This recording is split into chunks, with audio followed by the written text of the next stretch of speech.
Box office వద్ద దారుణంగా బోల్తా కొట్టిన సినిమా తమ్ముడు.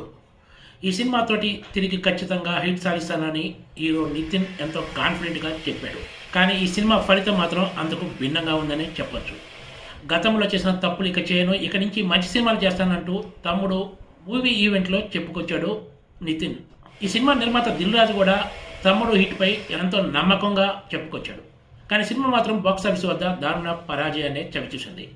అంతేకాదు ఈ సినిమా ఫలితం కారణంగా నితిన్ భవిష్యత్ సినిమాలపై కూడా దీని ప్రభావం పడినట్లు స్పష్టంగా కనిపిస్తుందనే వార్తలు వస్తున్నాయి.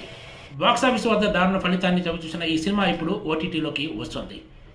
ఆగస్టు 1 నుంచి ఈ సినిమా ప్రముఖ ఓటీటీ నెట్ఫ్లిక్స్లో స్ట్రీమింగ్ కానుందని చిత్ర యూనిట్ అధికారికంగా వెల్లడించింది. తెలుగు, తమిళ్, మలయాళ, కన్నడ భాషల్లో ఇది అందుబాటులో ఉండనుంది. తమ్ముడు సినిమా శ్రీరామ్ వేణు దర్శకత్వంలో తెరకెక్కగా ఇందులో లయ చాలా కాలం తర్వాత నటించిన సంగతి తెలిసిందే. ఈ సినిమాకు అజనీష్ లోకనాథ్ సంగీతం అందించగా వర్ష బొల్లమ్మ, సత్మయ్ గౌళ్ళు ఇందులో కీలక పాత్రలు పోషించారు. ఈ మొత్తం సినిమాలో కాస్త వెరైటీగా ఏదైనా ఉంది అంటే అది విలన్ రోల్ పోషించిన సత్యదేవ్ పాత్ర ఒక్కటే అని చెప్పాలి.